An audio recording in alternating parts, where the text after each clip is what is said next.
And you can see that transport erector moving away from the vehicle. It'll be just 2 degrees.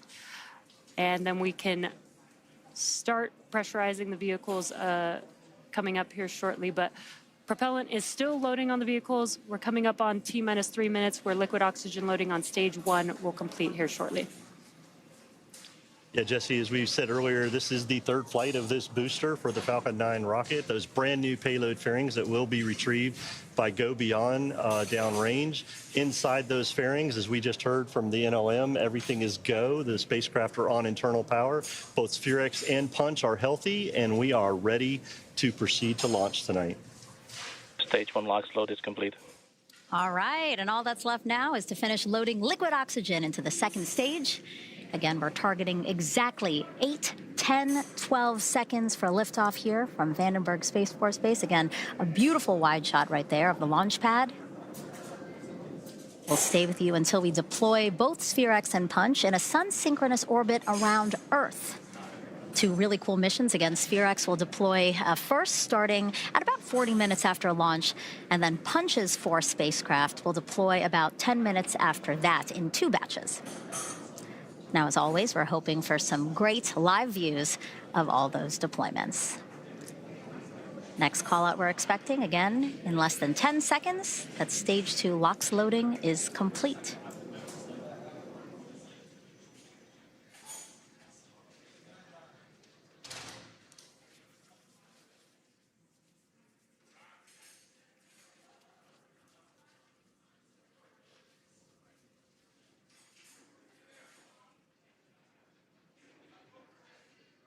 Stage 2 LOX load is complete. And there's that call out. Stage 2 liquid oxygen loading is now complete, which means that propellant loading is now complete on Falcon 9. That means 1 million pounds of kerosene fuel and liquid oxygen are loaded on the vehicle. And gas closeouts are in work now, and you can see some of those white clouds on your screen. That is us venting out the liquid oxygen lines from the transporter erector, and when that cold gas meets that warmer ambient air, it turns into condensation, almost like what you see when you get condensation on a cold glass of water. We're coming up on T-minus 1 minute, where the internal flight computers will take over the launch countdown. Falcon 9 is in startup. And there we heard in startup. So next up will be the go from launch director for SpaceX. This means that Falcon 9 will be ready for liftoff. Let's get ready to hear the go from SpaceX launch director for launch tonight. LD is go for launch. And there we hear the LD is go for launch, targeting a T0 at 8, 10, 12. T-minus 30 seconds. Range is go and weather is go.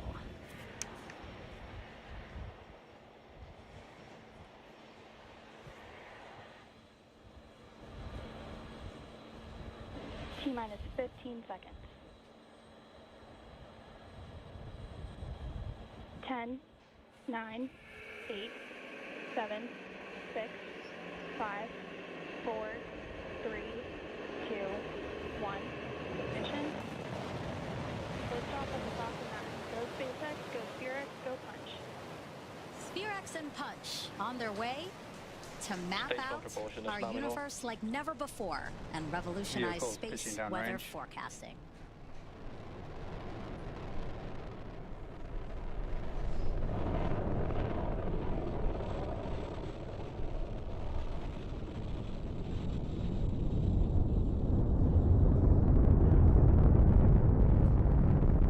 We are T plus 30 seconds into flight, and we are currently firing all 9 of those M1D engines.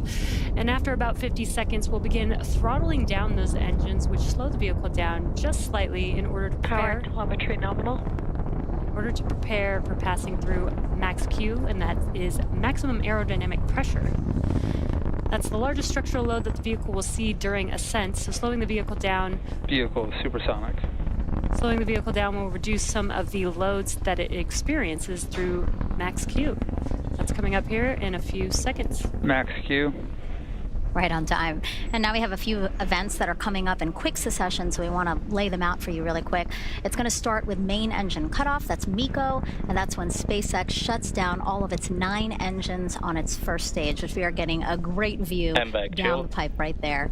Shortly after that, Stage 1 and 2 will separate from each other, and then seconds later, the first stage will flip back towards Earth, while the second stage will continue on, igniting its MVAC engine. Now, that call out is Second Engine Start 1, or SE1, and this burn will last about 6 minutes. After that, the boost back burn on the first stage to put it back on a trajectory towards landing zone 4, which again is back here at Vandenberg, just about 1,400 feet from where Falcon launched from in the first place. Wow, look at that shot. All Merlin engines firing right there, and we have such a great live shot of it.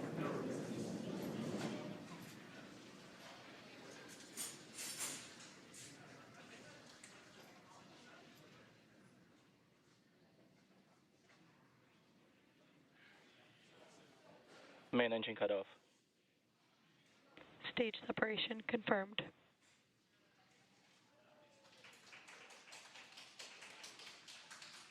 MVAC ignition. Stage 1 boost back startup.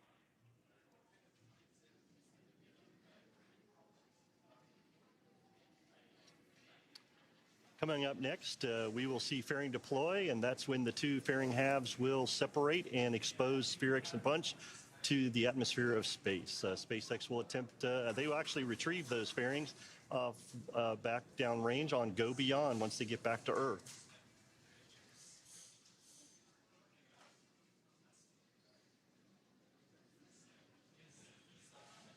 Fairing separation confirmed. There we hear fairing deployment confirmed, and what you see on the screen is the fairing separating and showing SPHEREx and Punch on their way to space.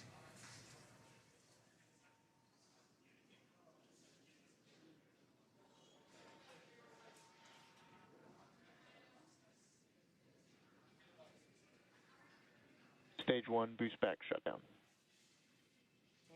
There you see on your screen and heard that call out that the boost back burn is concluding on the first stage vehicle. That's the first of 3 burns that it needs to make its way back down to Earth.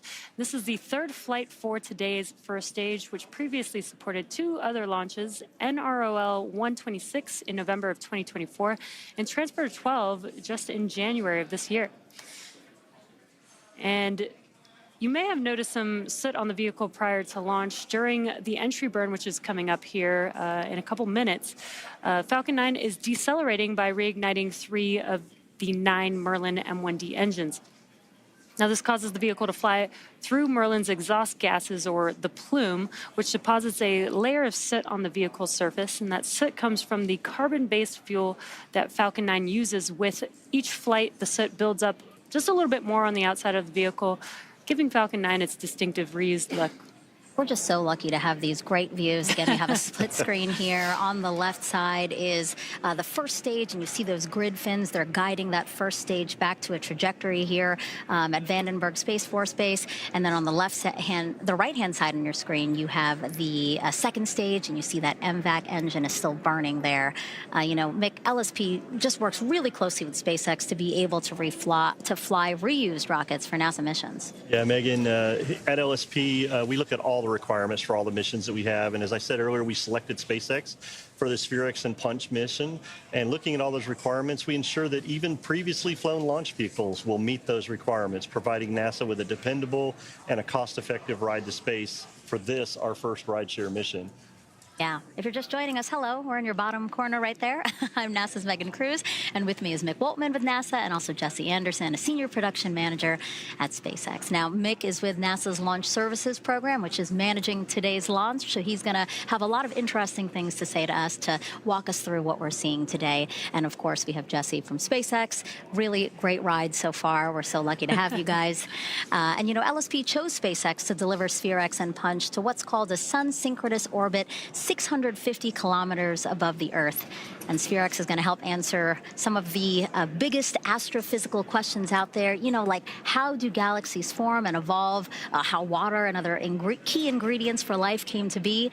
And then Punch is made up of 4 satellites that will study the sun and see how it creates space weather that can significantly impact us on Earth. I mean, Mick, we're talking about issues with GPS or satellites, things like that. Yeah, it's Stage 1 entry burn startup. And there we heard the call for the first stage entry burn startup, looking for entry shutdown here in just a few seconds and getting ready for landing burn in just about a minute.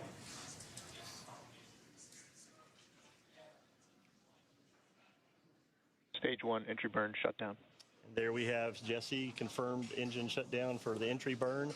But back to what you were saying, Megan, about the science of the mission. I know Farah is sitting there looking. We are so happy that we got liftoff tonight. But you know, the most important thing about these 2 missions is exactly what you were talking about. Once we get them deployed, the science that they will have to be able to help us here on Earth with some of the things we want. The spectral map of the universe will be incredible. And that solar wind and solar... Stage 1 FTS has saved. Flight termination system has been saved. Stage That's 1 really good news. transonic. And it sounds like stage 1 is on its way back. So that science is very important to us here on Earth. So we're looking forward to getting these deployed this evening. We do have the landing burn coming up here in a few seconds. That'll be a single engine burn and the last burn that the vehicle needs to land. Stage 1 landing burn. There's that call out. Landing burn has begun. Let's watch as Falcon 9 touches down on landing zone 4E.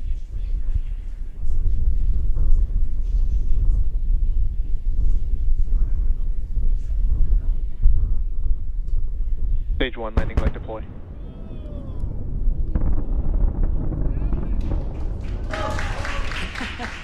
And such an awesome view of Falcon 9 touching down Stage 1 landing confirmed. on landing zone 4E, confirming the 3rd landing for this booster. We had applause here on the factory room floor. It's a fun place to see. You know, it would have been cool to see it at Vandenberg, but this was pretty cool, too. Yeah, I was going to say I love the launches, but you know what? I love the way SpaceX makes landing look easy, Stage too. 2 FTS has saved. It's still one of my favorite parts, as many times as we've seen it. And right there on Come the back, screen, shutdown. we lost the signal for a second, but basically we're keeping an eye on the second stage's first burn. That's continuing, and that burn's going to last until just after T plus 8 minutes. And then it will shut down. There will be a coast phase, and then we will relight a second time.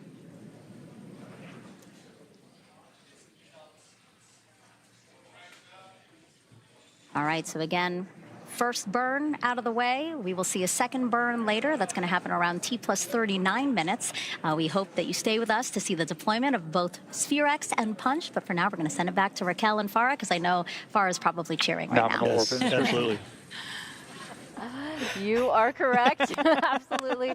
If you're just joining us, I'm NASA's Raquel Villanueva, joined by Farah Alabay, bringing you live launch coverage from Vandenberg Space Force Base along the central coast of California. And just over 9 minutes ago at 8:10 p.m. Pacific time, we watched as a SpaceX Falcon 9 rocket lifted off.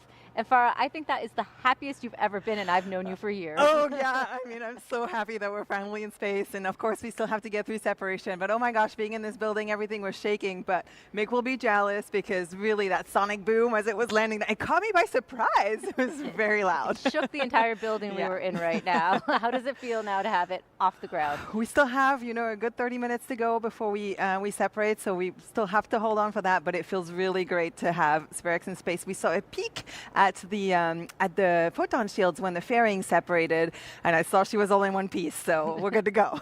Fantastic. You know, the rocket is flying to important missions today. One is your SPHEREx, a space telescope that will create the most colorful 3D map of the cosmos ever, and Punch, 4 small satellites that will study how the sun's outer atmosphere turns into the solar wind that fills our solar system. So I have a little pop quiz for you, Farah. Do you know what each of those missions stand for? You know, let's start with yours. SPHEREx is the spectrophotometer for the history of the universe, epoch of reionization, and ISIS? Oh my gosh, I'm ISIS Explorer. Got it, yes. It was a close one, but you got it. And now how about punch? It's the polarimeter to unify the corona and the heliosphere. That one's easy. Well, great. That was an A+ for you there. Before its journey in space, SPHEREx had to go comprehensive testing. Farah was there for the whole process and will give us a behind-the-scenes look. This is the clean room where SPHEREx is being built and tested. We call SPHEREx our small but mighty mission because it has some really ambitious science goals. The first is that we're trying to look back in time to see what happened in the first second after the Big Bang. We also want to understand how galaxies have evolved throughout history. And finally, we're looking for water and other basic ingredients for life in the places where stars and planets are forming.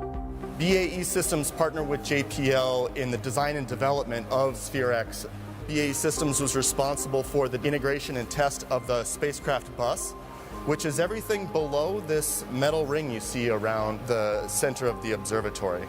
In addition, BAE Systems built the telescope that's at the center of the SPHEREx observatory.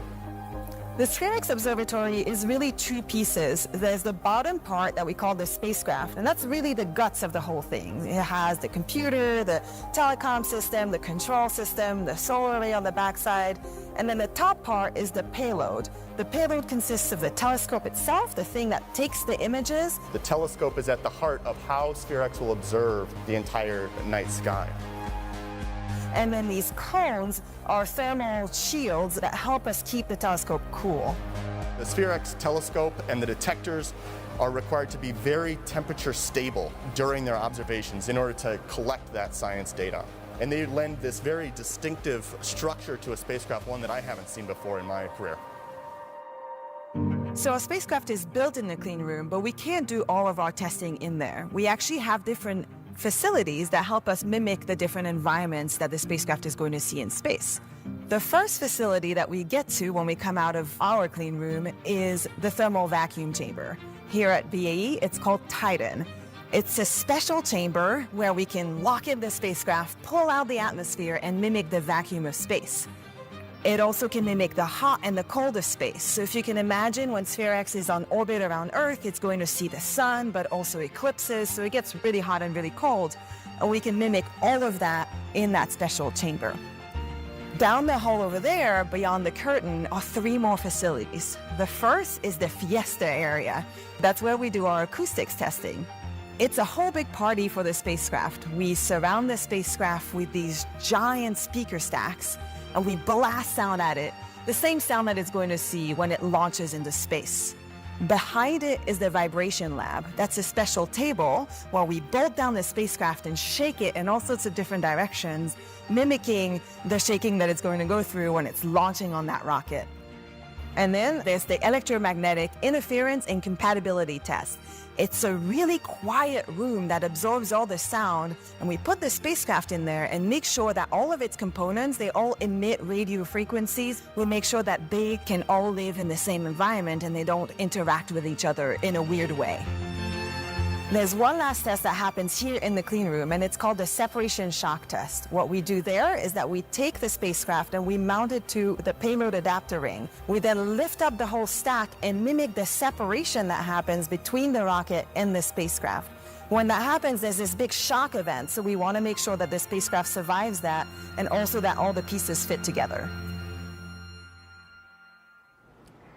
Years of hard work really paying off tonight, and this moment is so meaningful for the SPHEREx team and the institution of JPL. This year began with devastating wildfires across the Los Angeles area, including the Eaton fire that burned dangerously close to JPL. And Farah, hundreds of employees were impacted. Yes, including members of our very own SPHEREx team. Some were forced to evacuate, and unfortunately, others lost their homes. And it all happened right as we were preparing to ship the SPHEREx Observatory from Boulder, Colorado to Vandenberg Space Force Base. Many of us were right in the middle of final shipment preparations when evacuation orders started rolling in.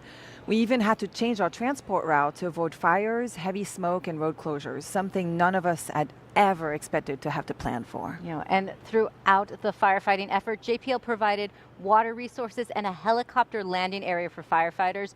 First responders and our community went above and beyond, helping those in need and working tirelessly to protect JPL and nearby homes.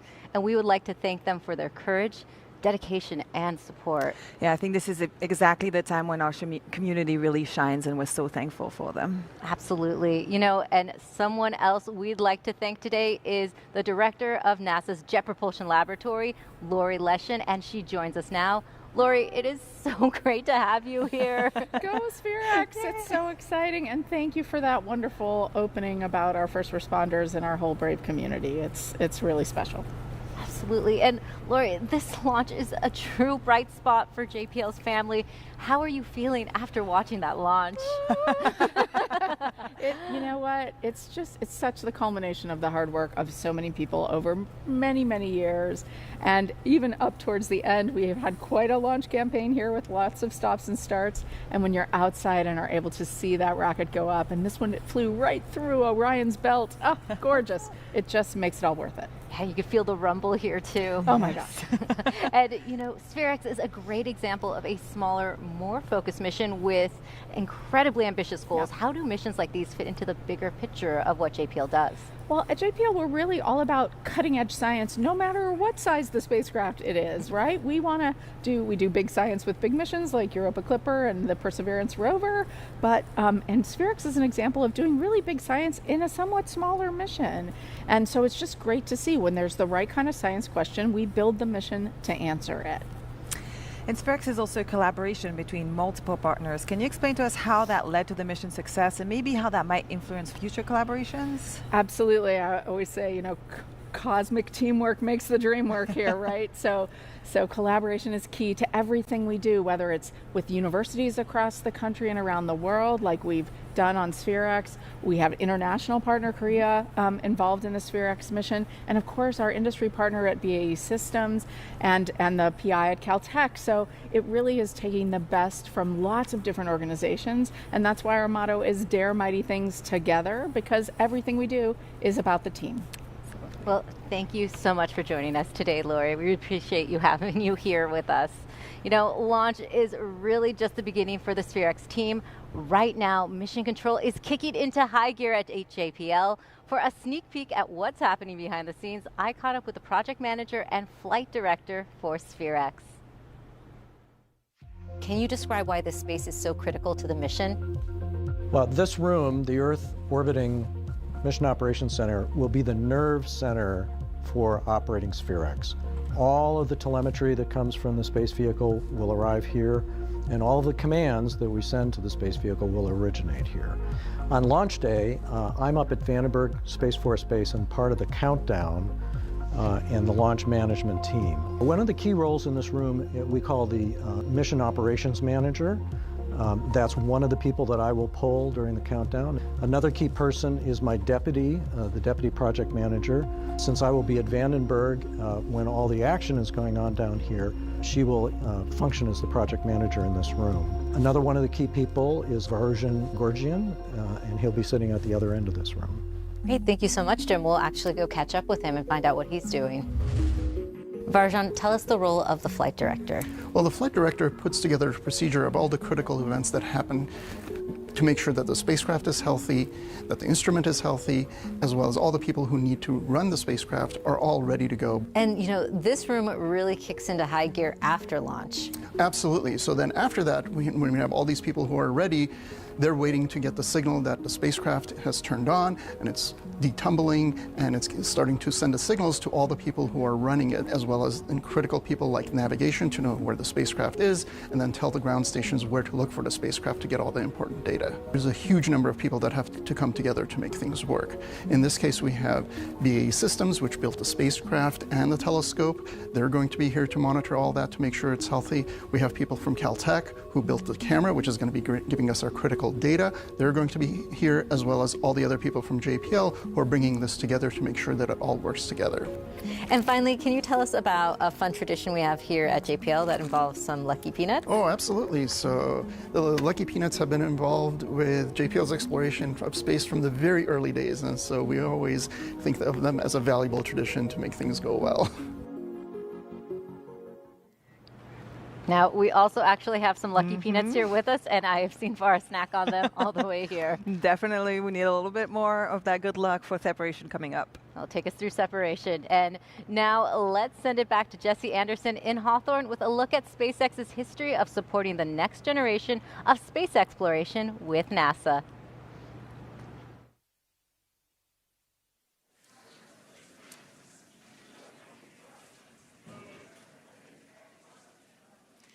It's incredible having the opportunity to support NASA science missions to space, just like today's mission. In fact, last month was the 10th anniversary of the very first mission Falcon 9 and SpaceX launched for NASA, the Discover Space Weather mission, which launched in February of 2015, which you can see there on your screen. Since first taking flight in 2010, Falcon 9 and Falcon Heavy have completed more than 450 launches and more than 380 reflights.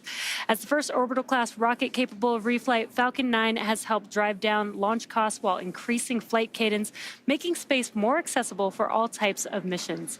Falcon is helping NASA build our future in space through contracts like the Commercial Lunar Payload Services Initiative and agreements like the one behind today's mission, the NASA Launch Services 2 contract. SpaceX is enabling access to space at a cost and cadence that no other vehicle flying today can match, unlocking a wide array of new government, commercial, and scientific opportunities in space. Before Falcon 9, launching to space was infrequent and cost much more than it does today. Lowering the cost of access to space is the foundation for humanity's next steps into the solar system.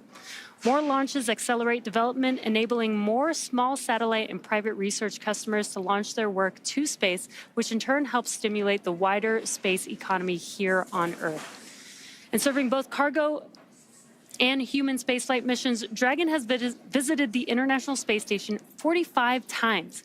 In addition to NASA's crew missions, Falcon 9 and Dragon are advancing human spaceflight through private astronaut missions as well, including the Axiom missions Inspiration 4, Polaris Dawn, and our upcoming From 2 mission. And missions like SpaceX's Transporter and Bandwagon rideshare programs help make access to space even more affordable by sharing the cost of a single launch across multiple customers. All of this to say, reusability is the key innovation that is making space more accessible. Now, we are T plus 23 minutes into today's mission, and in a few minutes, in about 15 minutes or so, we will be reigniting that second stage to continue the journey with SPHEREx and Punch. We'll send it back to Raquel. Thank you, Jesse. Punch, along with students from the University of Colorado Boulder, are bringing ancient solar observations to life. Their project, Solar Stones, transforms historic petroglyphs into art. Let's take a look at how it's connecting the past to modern science.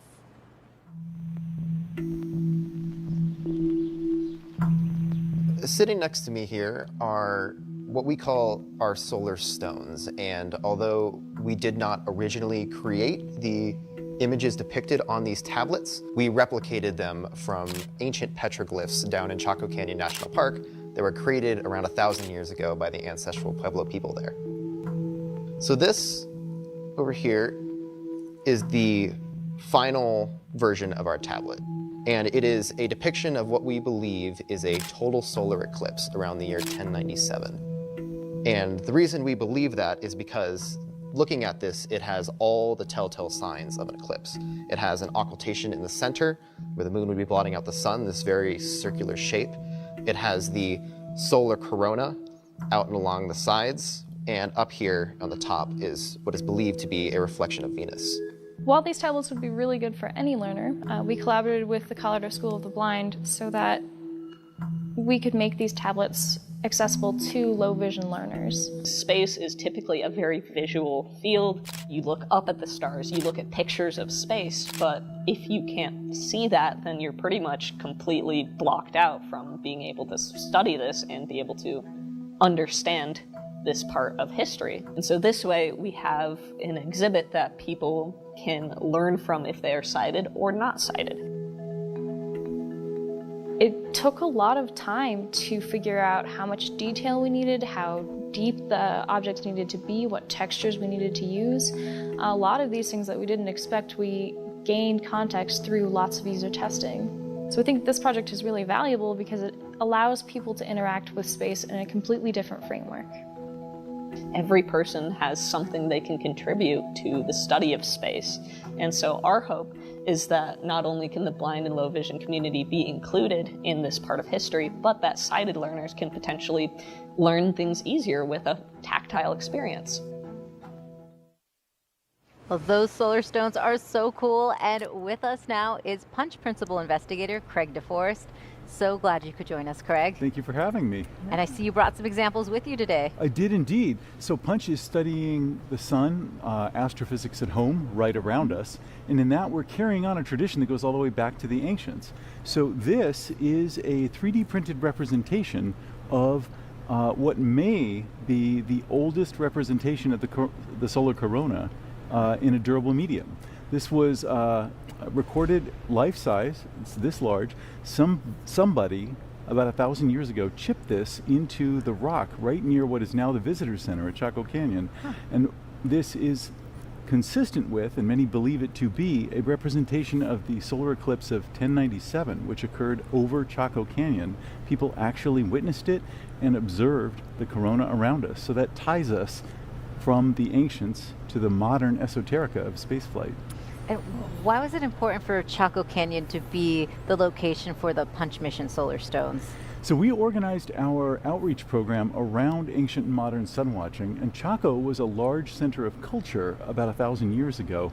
The folks who lived here at that time had a long history of science, the technology that they had in hand, and of observing the sun around them to predict their environment and their future in much the same way that we do today. Though, of course, they were looking for things like agricultural planting times and things like that. But that thread of human curiosity looking at the environment around us extends all the way to what we do at NASA today. So speaking of what we do at NASA today, so Punch has a coronagraph that sort of mimics a solar eclipse, right? And that allows us to study the corona. Can you explain how that works? Certainly. So normally we can't see the sun's corona or the much fainter solar wind that Punch will image. And the reason for that is the sky is too bright. The sun is very bright in the sky is very bright. We normally can't see the corona unless the moon blocks the sun out. When we're standing in the shadow of the moon, we can see around the planetoid to see the solar corona extending out into space. But that doesn't stop. That extends all the way out and washes over the Earth.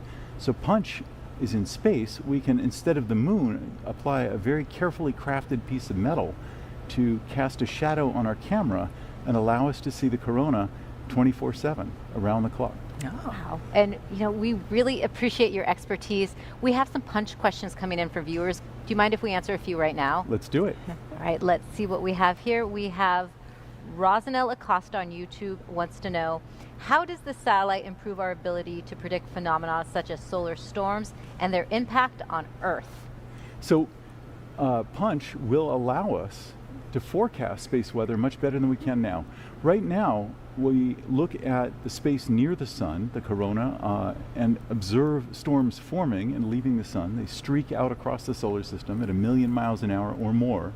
And then we extrapolate all the way across the void to our planet.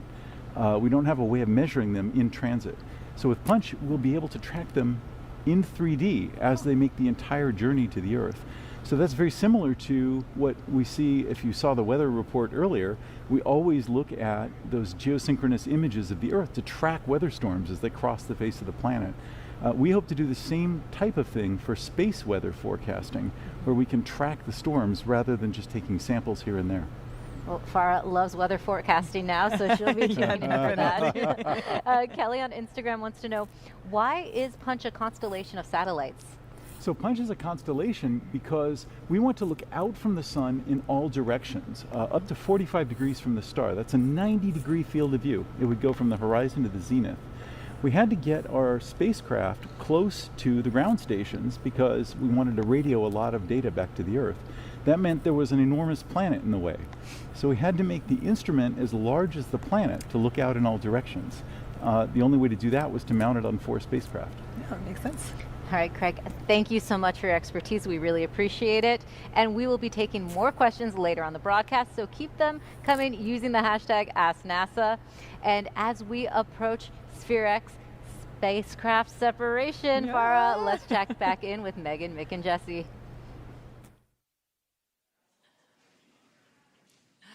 Welcome back to SpaceX in Hawthorne, California. Megan, Mick, and I are just outside of Mission Control, where teams continue to monitor Falcon 9's second stage.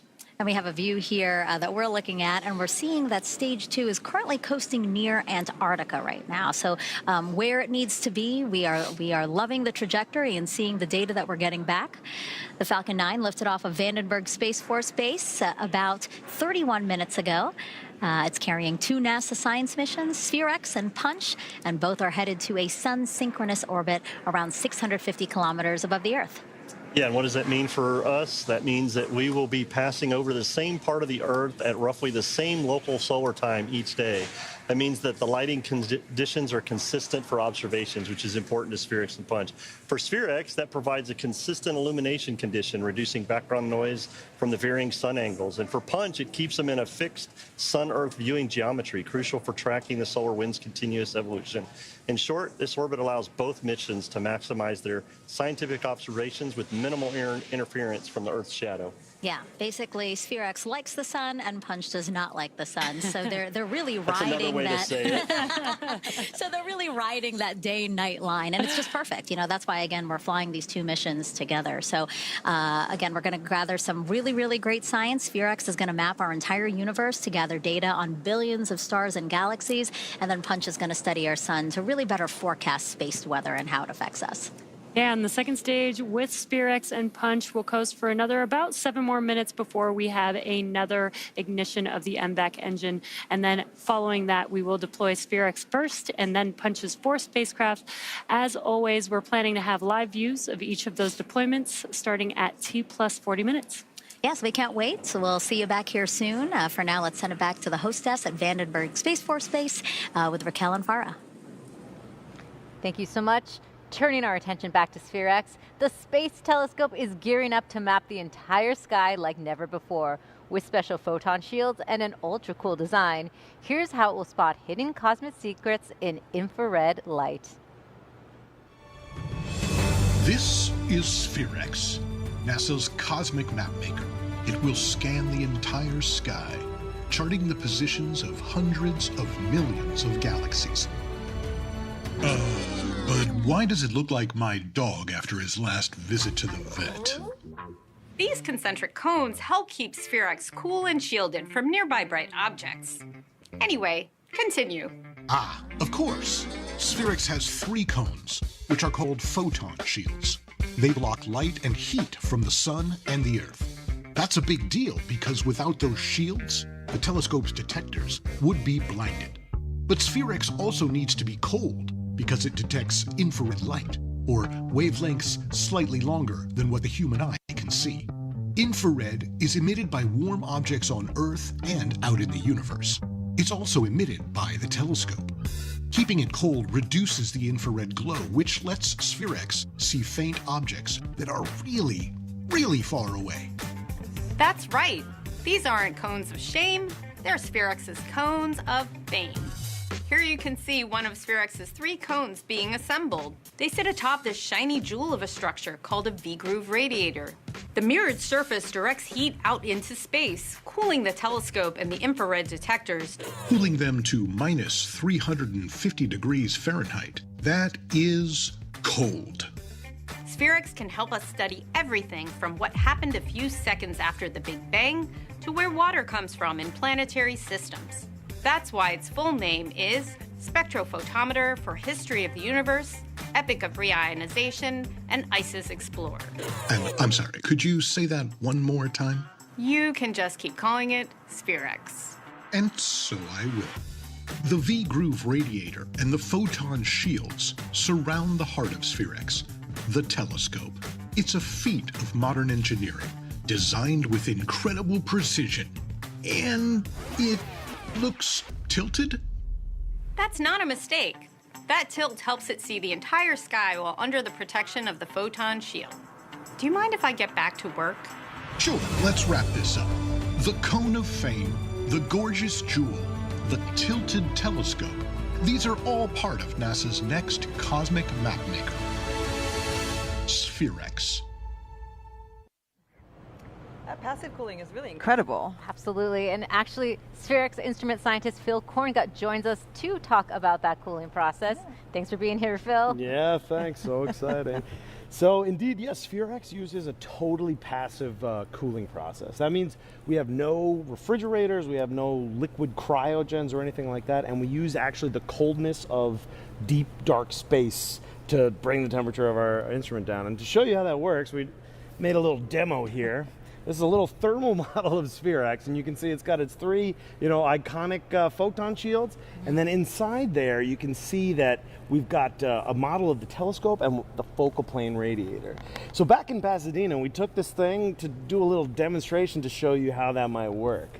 So we put it up on the roof of the Cahill Building for Astrophysics, which is actually the building that we assembled the SPHEREx instrument in. And we put it up there with a great view of the night sky. So there's thermal engineer Brad Moore and I getting everything set up. And the point is that using that night sky, even here on Earth, we can cool it down. So here in this time lapse, as we left it out there overnight, you can see why this is harder on the Earth. Those clouds up there, the atmosphere is actually pretty dark in the infrared.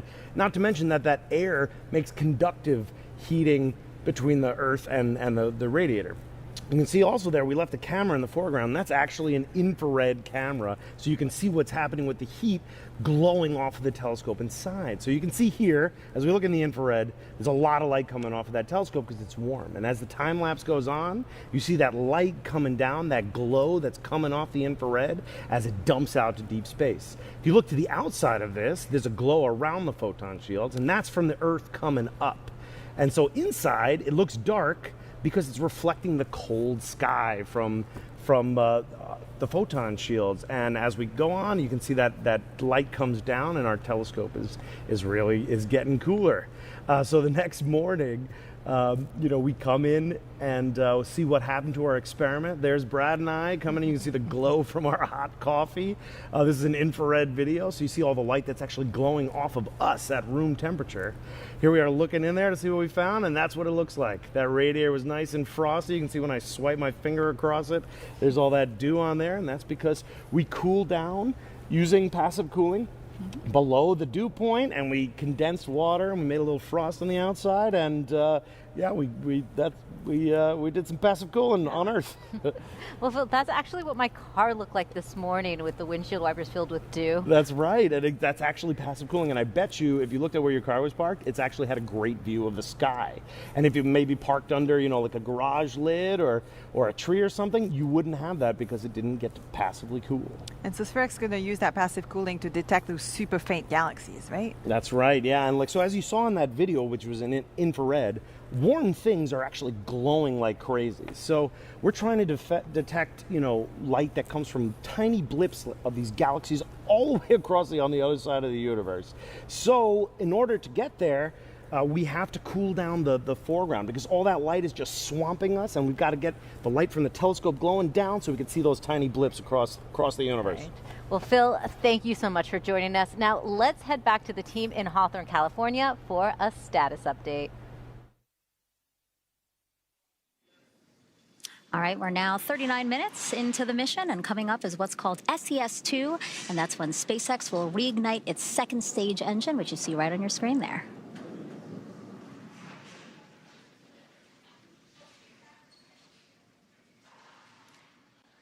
Yeah, we are expecting that SES-2, this is the second burn for this mission to ignite. There it is, right on time. You can see that there on your screen. Now this is about a 50-second burn for this burn. And this extra burn, this is a single Merlin vacuum engine, has about 220,500 pounds of thrust. And burning just for about 50 seconds doesn't seem like much, but it's just enough to take the second stage with the payloads attached to its targeted drop-off orbit. That's exactly right, Jesse. This burn will put SPHEREx and Punch exactly where we need to be, getting ready for SPHEREx deployment. An exciting time. I know Farah is looking forward to that one. So are we, but things continue to look good.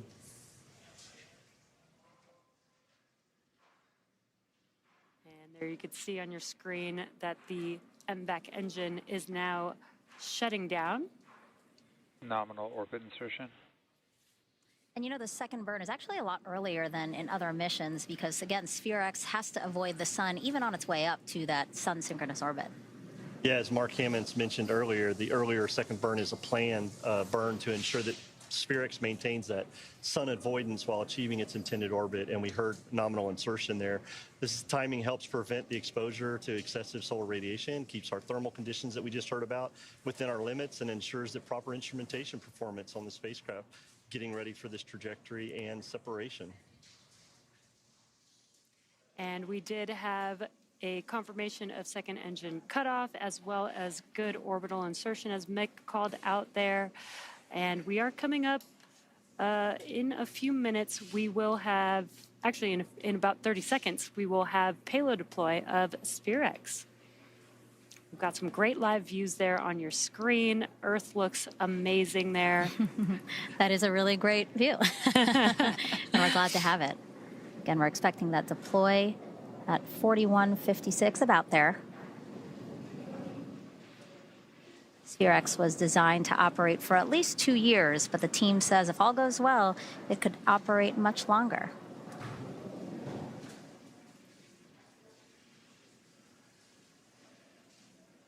Expecting deployment here in just a few SPHEREx seconds. separation confirmed. And there we heard the call out, and now you can see that there on your screen. SPHEREx is drifting away from Falcon 9's second stage, confirming deployment. Woohoo! It took everything in me not to talk over you and go, yay! So exciting. Are you kidding? Farah is at the hostess right now, jumping up and down. I'm sure. Yeah. Yeah, again, great live views. It's always nice to see. And again, this is a great opportunity for the spacecraft team to see it happen in real time. So now the spacecraft has a 3-minute pass over a ground station in Antarctica. You might have heard it mentioned a couple of times in the broadcast. Troll is what that ground station is called. And the team hopes to confirm an initial signal with the spacecraft. Yeah, that initial signal will primarily be gathering engineering data for its health and status at this time.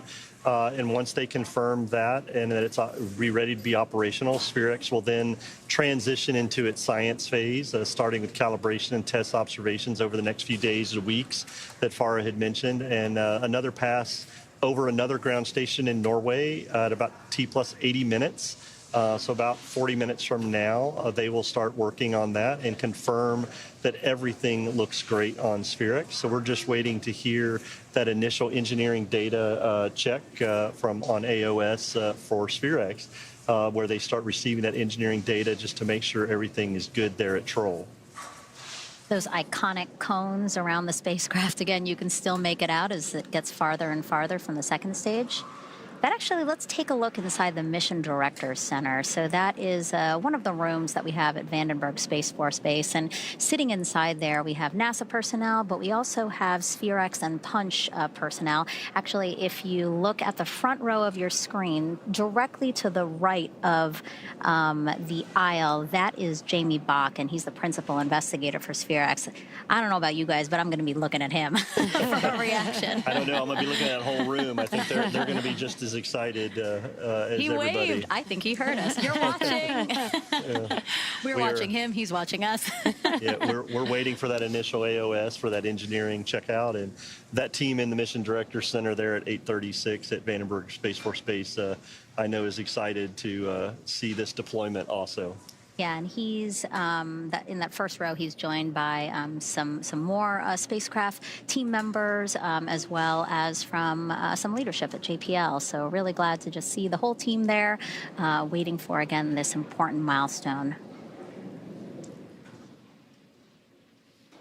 Again, we have this 3-minute pass with this ground station. So anywhere in this time, if we're able to get a hi, hello, quick acquisition of signal, that would be a great sign for the team. And then those subsequent passes over different ground stations, again, Norway as well as Antarctica, or no, Alaska, Fairbanks, Alaska, will give them an opportunity to get even more information and more data from the spacecraft.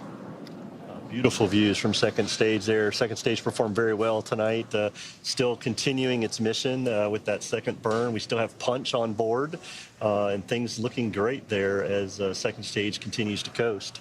Yeah, Mick, some of my favorite things about launch is really the views from space that you don't get to see from down here, but we get to see it from the spacecraft out in space during these missions. And these were some incredible views tonight. Yeah, it really puts into perspective, what we're doing here. We are sending spacecraft that do incredible science out into an orbit around the Earth, and all the data that's collected. This is science that touches all different kinds of disciplines. Specifically for SPHEREx, right? It's again just being able to see and map our universe in a way that we've never done it before. It's going to really answer some of astrophysics' biggest questions. And then for Punch, studying our sun and understanding how it can affect us in terms of space weather, comms going down, telecommunications, satellites, things like that, all affected by space weather. So Punch is really going to help us understand how to better predict when space weather might affect us.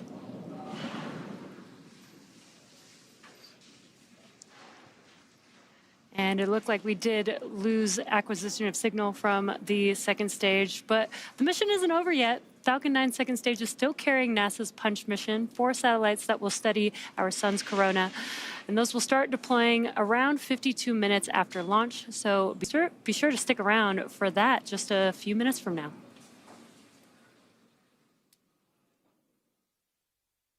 Thank you so much, Megan, Mick, and Jesse. And Farah, what is next for SPHEREx? So, of course, we would have liked to hear it from it right now, but this, it's a very short pass, as you heard, and so the SPHEREx is continuing to orbit around the Earth. It's getting itself into the right configuration. It's going to go over another ground station called Svalbard up in Norway in about 40 minutes, so we'll hopefully hear from it then. And so we'll be anxiously waiting to hear from her and to tell us that she's doing well in space. Well, thank you so much for that update, Farah. And joining us now is project scientist Olivier Doré. Olivier, thank you so much for joining us. Pleasure. So Olivier, tell us, SPHEREx is taking a 3D map of the universe, right? How and why is it doing that? Yeah, that's a very good question. Thanks, Farah. And this question is really at the core of SPHEREx mission goals and also its design.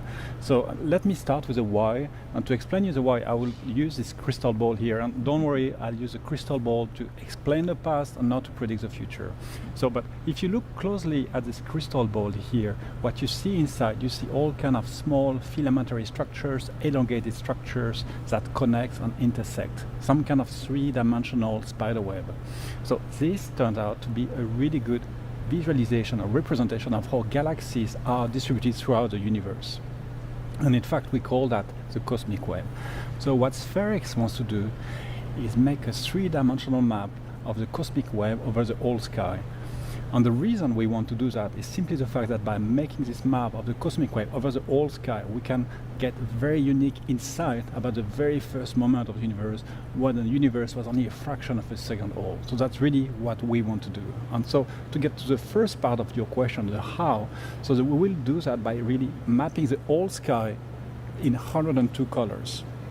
And so why do we want to use colors? It's very simple. So if you look at the sky, you take a picture, you will see exactly where stars and galaxies are. But if you want to know how far they are from you, if you really want to measure the third dimension, you need to use a color information. By using colors, you can really tell how far a galaxy is from. You can really tell the distance between you and a galaxy. And so you can construct, if you map the whole sky with these 102 colors, you can really construct all sky three-dimensional map of the cosmic web, and that's really what we want to do. And how does SPHEREx use color when mapping? Right. So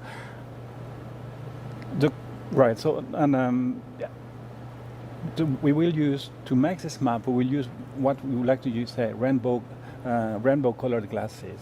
And so you can think, when you use rainbow glasses, what's very interesting about it is that the color you see slightly is different depending on exactly where you look at. And so you could say that SPHEREx will use some kind of astronomical grade rainbow glasses that we put in front of our detectors. And so it means that each part of our detectors will see slightly different colors. And so by planning a very careful sequence of pictures or exposures, we can really reconstruct all sky map in 102 colors. And that's really what we will do, that's how we will get this 102 colors that we need to make this map, this three-dimensional map of the cosmic web. Great. Thank you so much for your insight, Olivier. My pleasure, yeah. So we are actually now heading back to Hawthorne, California for an update.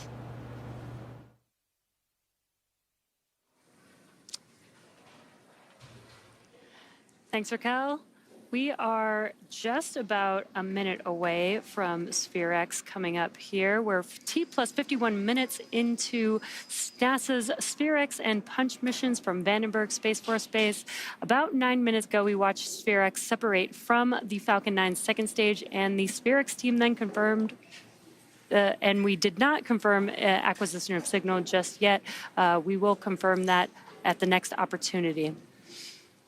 But now it's Punch's turn. Yeah. So they're going to deploy in 2 batches, right? So the first 2 are going to deploy around T plus 52 minutes and 16 seconds. So that's about 45 seconds from now. And then the other at T plus 53:07. Again, some great views that we're seeing here from the second stage, looking down on Earth, carrying 4 Punch spacecraft. And as you talked about those 4 Punch spacecraft deploying in 2 sets, one of the reasons we are doing that is to separate the sets so that we can get them started on their way and make sure they're heading in the right directions and avoid the second stage and anything else that might be in the path. So keeping Punch to make sure everything is successful. Deploy 1 set and deploy a second set a few seconds later. That will help everything with deployment tonight and call this mission to an end, getting Punch on its way for its science. 2 separation confirmed. Wow, look at that. To actually see them, that's great. And we heard that call out, and that is amazing. Yeah. Punch drifting away from the Falcon 9 second stage. That is the first of 2 payload deployments, and we are expecting the next one coming up in just about 30 seconds or so. Yeah, I'll tell you, seeing that that was just as incredible as seeing SPHEREx separate those 2 satellites separating, and then the next 2 coming up, getting that constellation out there so Punch can do their science. That's very important, and I know the Punch team is looking forward to that. Yeah, and we are deploying these in a bit of a different orientation from SPHEREx. We did see SPHEREx drift away very slowly from the second stage, and these Punch payloads are going in a different direction. So, Wi-Fi 1 and 3 separation confirmed. Look at that. That is amazing. That is just incredible. amazing. Yeah, the second batch right there. It is really cool to see. And again, I just know that the spacecraft teams really appreciate this opportunity to see this happen in real time. So what an incredible, incredible view. All right, so the Punch team is going to have to wait a bit longer to confirm their acquisition of signal for both sets of spacecraft. Mick, can you talk to us about when they expect to be able to confirm signals? Yeah, the Punch team will have to wait about 30 minutes, Megan, to acquire signal from one of the spacecraft. Now that we have separated them successfully and things look great, this will help to confirm the signal for all 4. Or they'll hope to confirm the signal to all 4 satellites within an hour after separation today. So a little bit more time for the Punch team to verify everything is good, but it was awesome to see separation tonight and Punch on its way. Yeah, it's again important to mention that, again, 4 separate spacecraft. We will have to acquire signal with each of those spacecraft. But again, they're hoping to acquire signal with all of those four spacecraft. That's a tongue twister. 4 spacecraft within an hour from now, which is when we just separated. So we will not be able to cover that live for you guys, but we will be updating our social media. And you can also check out blogs.nasa.gov/punch. Yeah, and these views have been so incredible. It has been such an exciting mission so far. And this really is just the beginning of the journey for SPHEREx and for Punch. I know we've been live for about 55 minutes with this mission, but this is the beginning of the journey, of a very long journey for both missions. Both spacecraft doing some great science, as we've heard throughout the show, with the mapping of our universe and the solar wind studies and all. And I got to tell you, looking at the shots on the screen, I'm kind of thankful to Farah and the team for the sun avoidance requirement, because we are seeing some great views of Earth from our second stage here, and as we have deployed these satellites. It's just amazing to see these live views from space, as you mentioned earlier, Jesse. Yeah, and like you just mentioned, sometimes we get a lot of sun glare into the camera on the second stage vehicle, but because we are avoiding the sun, just like you said, we have some epic views of Earth there. They look so clear. It's incredible. What am I trying to say? Like the pixels that we can get from being so far away from Earth. It is just incredible. Yeah. And again, if you're just joining us, you're listening to me, Megan Cruz, and this is Jesse from SpaceX, who was just chatting, and then the only guy on here, so you know when he's talking, that's Mick Woltman, also from NASA. And the three of us are at Hawthorne, and we're commentating through some of the incredible views that we're seeing from space right now. You know, a couple of minutes ago, we saw the SPHEREx spacecraft deploy from the second stage, and then a few minutes after that, we saw in two batches all four Punch spacecraft also deploy. So it's been really great being able to commentate through this and be able to share this with the public. But for now, let's send it back to Raquel and Farah. Well, thank you for that update, Megan, Mick, and Jesse.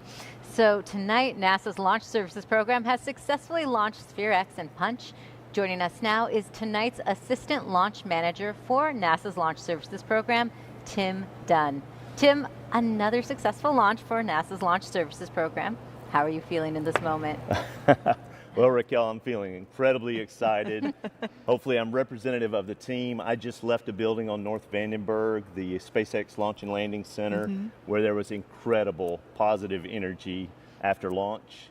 And then I was on the phone with our NASA launch manager, Denton Gibson, on the ride down here.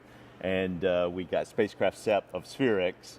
And I could hear in the background the cheering and the yelling in that room. And I know it was replicated in the rooms here at Building 836 with all of the team present here at Vandenberg.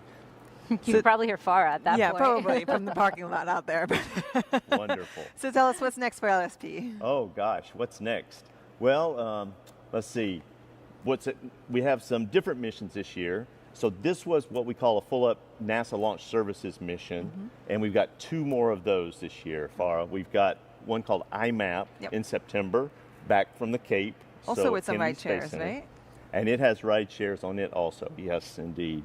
SWIFO and Carruthers will be the ride shares there. And then we come back to Vandenberg at the end of the year in November, and we launch another JPL mission, the Sentinel 6B mission. So we always love coming out here to Vandenberg and looking really forward to that. But also scattered throughout the year, we have what we call our Vader missions. There are Class D, more risk-tolerant missions, maybe smaller spacecraft. But the first one up will be this summer, where we're launching a spacecraft to Mars, the Escapade mission. And that would go on the New Glenn rocket, which is Blue Origin's new rocket that successfully launched in January of this year. So looking forward to that one. And then we have a Tracers mission just ahead of that in the May timeframe, we believe, from Vandenberg here. And then we finish up in the September, October timeframe with two missions that look like they're going to ride together. The Pandora mission riding with the TSIS-2 mission. So we've got across the board, big spacecraft, small spacecraft, both coasts, just a lot of excitement in Launch Services Program in 2025. Busy year for you. Yes, very busy, but that's a good thing. Yeah. Yes. All right, Tim, thank you so much for that. We actually have an acquisition of signal update from the team at Hawthorne.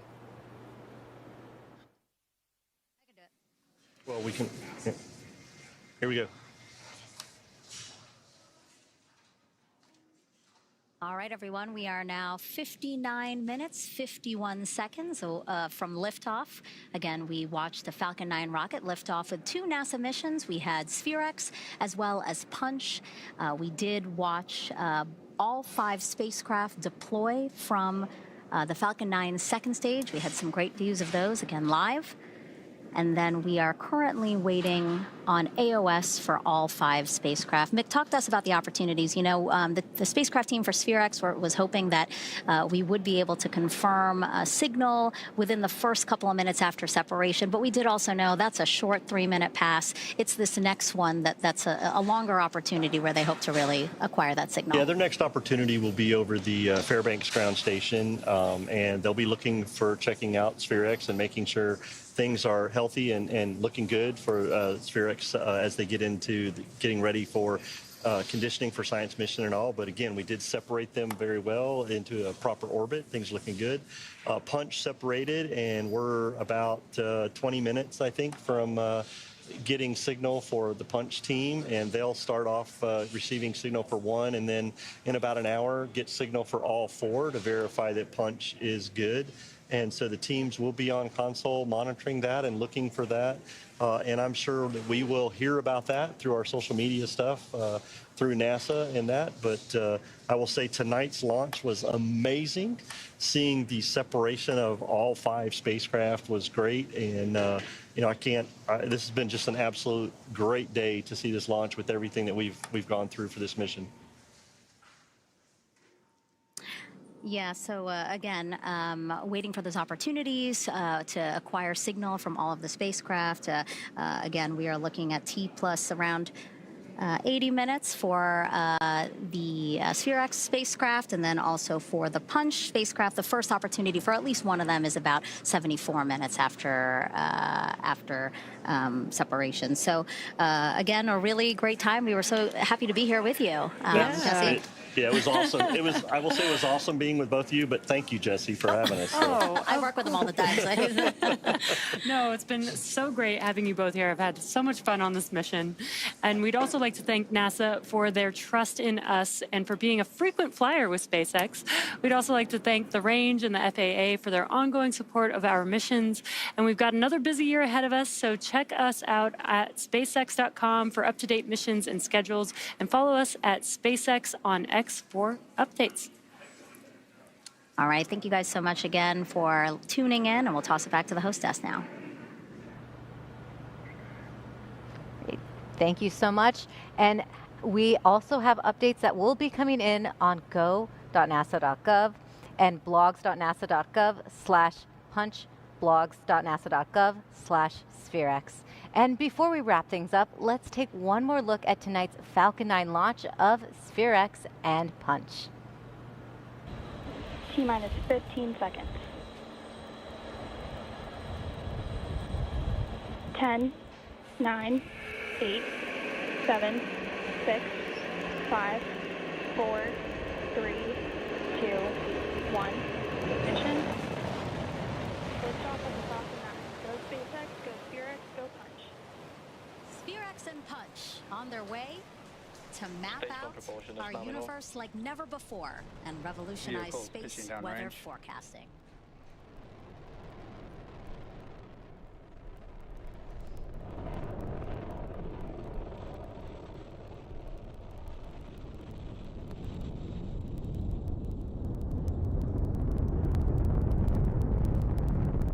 We are T plus 30 seconds into flight, and we are currently firing all 9 of those M1D engines. And after about 50 seconds, we'll begin throttling down those engines, which slow the vehicle down just slightly in order to prepare. Power telemetry nominal. In order to prepare for passing through Max Q, and that is maximum aerodynamic pressure. That's the largest structural load that the vehicle will see during ascent, so slowing the vehicle down